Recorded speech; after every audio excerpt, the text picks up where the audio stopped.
Hi friends, ನೀವು ಮಾಡೋ ಚಪಾತಿ ತುಂಬ ಗಟ್ಟಿಯಾಗಿದೆನಾ, ರಫ್ ಆಗಿದೆನಾ?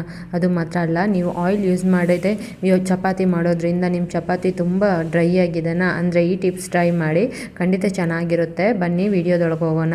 ಸ್ಟಾರ್ಟಿಂಗಲ್ಲಿ ಏನು ಮಾಡಬೇಕಂದ್ರೆ, ಚಪಾತಿ ಮಾಡಿ ಆದಮೇಲೆ ಅದನ್ನು ಈ ಥರ ಹಬೆಗೆ ಬಂದು ಸ್ವಲ್ಪ ಬೇಯಿಸ್ಕೋಬೇಕು.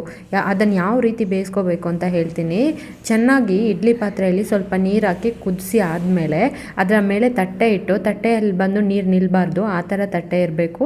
ಇಡ್ಲಿ ತಟ್ಟೆನೂ ಆಗ್ಬೋದು, ನನ್ನ ಹತ್ರ ಈ ಥರ ಇತ್ತು, ಸೊ ನಾನು ಈ ಥರ ಯೂಸ್ ಮಾಡ್ಕೊಂಡಿದ್ದೀನಿ. ಇಟ್ಬಿಟ್ಟು 1 by 1 ಇಟ್ಬಿಟ್ಟು ಚೆನ್ನಾಗಿ ಕ್ಲೋಸ್ ಮಾಡಿ 1 ನಿಮಿಷಕ್ಕೆ ಚೆನ್ನಾಗಿ ಬೇಯಿಸ್ಬಿಡಿ. ಬೇಯಿಸಿ ಆದಮೇಲೆ ಆಫ್ ಮಾಡಿಬಿಟ್ಟು ಅದೇ ಪಾತ್ರೆಯಲ್ಲಿ ಒಂದು 2 ನಿಮಿಷ ಇಟ್ಬಿಡಿ. ಇಟ್ಟು ತೆಗೆದು ನೋಡಿ ಅಂತೆ, ಚಪಾತಿ ಅಷ್ಟೊಂದು ಸಾಫ್ಟಾಗಿರುತ್ತೆ.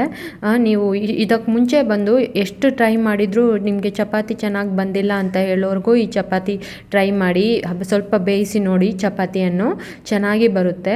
ಸೊ ಈ ಟಿಪ್ಸ್ ನಿಮಗೆ ಯೂಸ್ಫುಲ್ ಆಗಿರುತ್ತೆ ಅಂತ ಅನಿಸುತ್ತೆ.